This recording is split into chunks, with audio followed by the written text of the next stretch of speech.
అది July 25, 2024. So, ఒక వ్యక్తి పోలీస్ స్టేషన్‌కి చాలా హడావిడిగా వచ్చి తన కూతురు కనిపించడం లేదు. ఇప్పటికే చాలా రాత్రి అయిపోయింది. చాలా ఆలస్యమైంది. తనైతే ఇంతవరకు ఇంటికి రాలేదు అని చెప్పి కంప్లెయింట్ ఇవ్వడం జరిగింది. సో, పోలీస్ ఆఫీసర్ అడిగాడు, "మీరు కాల్ చేశారా? ఫ్రెండ్స్‌ని అడిగారా? అసలేమైంది?" అని చెప్పి ఎంక్వైరీ ఆఫీసర్ చేయడం జరిగింది. సో, తను ఒక కంపెనీలో డేటా అనలిస్ట్‌గా పనిచేస్తుంది. హాఫ్ డే లీవ్ పెట్టి మధ్యాహ్నమే వచ్చి ఫ్రెండ్‌ని కలుస్తా అని చెప్పి బయటికెళ్ళింది. అండ్ ఇంతవరకు రాలే. ఫోన్ కూడా స్విచ్ ఆఫ్ ఉంది. అండ్ తనకు లేట్ అయినప్పుడు ఎప్పుడైనా మాకు ఇన్ఫర్మేషన్ ఇస్తుంది. కానీ ఇప్పటివరకు ఇవ్వలేదు. ఫ్రెండ్స్‌ని అడిగినా కూడా మాకు తెలీదన్నారు అని చెప్పి అతను ఆందోళన వ్యక్తం చేశాడు. సో, ఈ నవీ ముంబైలో జరిగిన ఈ సంఘటన పోలీస్ ఆఫీసర్స్ దీని యొక్క తీవ్రత దృష్టిలో పెట్టుకొని వెంటనే సెర్చ్ ఆపరేషన్ అయితే స్టార్ట్ చేశారు కేసు నమోదు చేసుకొని. సో, 25 నాడు అయితే ఒక 24 గంటల్లో కూడా ఎలాంటి ఇన్ఫర్మేషన్ అయితే రాలేదు. సో, తల్లిదండ్రుల భయం పెరిగిపోయింది. అప్పుడే ఒక ఆఫీసర్‌కి ఒక కాల్ రావడం జరిగింది. ఊరికి చివర ఒక పెట్రోల్ బంక్ దగ్గరలో నిర్మానుష్య ప్రాంతంలో ఒక మహిళ మృతదేహం అండ్ ఫేస్ కూడా డ్యామేజ్ అయ్యి కత్తిపోట్లు గురై ఉన్న మహిళ మృతదేహం కనిపించినట్లు అయితే కాల్ రావడం జరిగింది.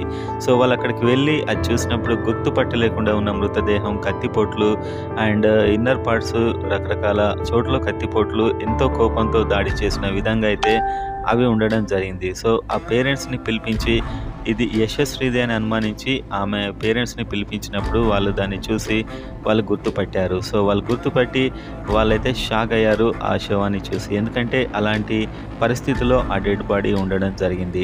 సో, అప్పుడే పోలీసులు తమ ఇన్వెస్టిగేషన్ అయితే స్టార్ట్ చేశారు. అసలు ఏం జరిగింది అనే దాని మీద. చూసే ముందైతే వీడియోని లైక్ చేసి సబ్స్క్రైబ్ చేసుకోండి. ఇలాంటి అవేర్‌నెస్ వీడియోస్ మీకు ఎప్పుడు నోటిఫికేషన్ రూపంలో రావాలంటే ఇది మన ఛానల్‌లో ఫస్ట్ వీడియో. సో, వాళ్ళు అడిగినప్పుడు ఈ పేరెంట్స్ అయితే ఒక ఆసక్తికర విషయాన్ని చెప్పారు. ఈ 20 సంవత్సరాల అమ్మాయి 2019లో అంటే అంతకంటే 5 సంవత్సరాల క్రితం 2019లో ఒక బస్ కండక్టర్. అతనైతే ఈ అమ్మాయిని వేధించేవాడు. ఈమెతో మాట్లాడడానికి ట్రై చేసేవాడు. ఈమెతో మాట్లాడేటప్పుడు వీళ్ళ ఫాదర్ ఎవరైతే ఉన్నారో అతడు పోలీస్ కంప్లెయింట్ ఇవ్వడం జరిగింది తన కూతుర్ని వేధిస్తున్నారని. సో, ఆమె మైనర్ కాబట్టి అప్పుడు అతన్ని అరెస్ట్ చేయడం జరిగింది పోక్సో చట్టం ప్రకారం.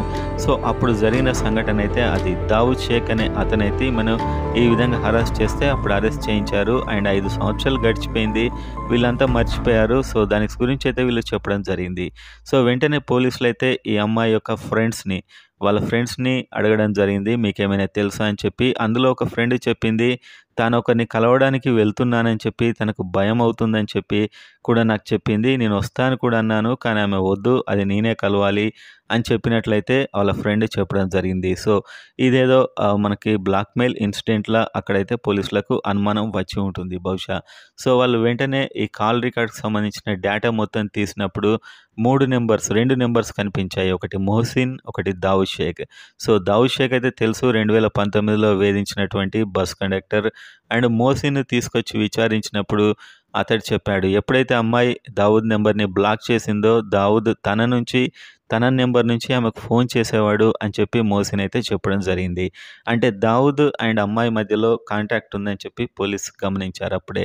సో, దావుద్ అయితే ముంబై నుంచి గుల్బర్గాకి తన సొంత ప్రదేశానికి వెళ్ళి అక్కడ మొబైల్ పెట్టేసి పారిపోతుండగా పోలీస్ టీమ్స్ అయితే పట్టుకొని అతడిని తీసుకురావడం జరిగింది.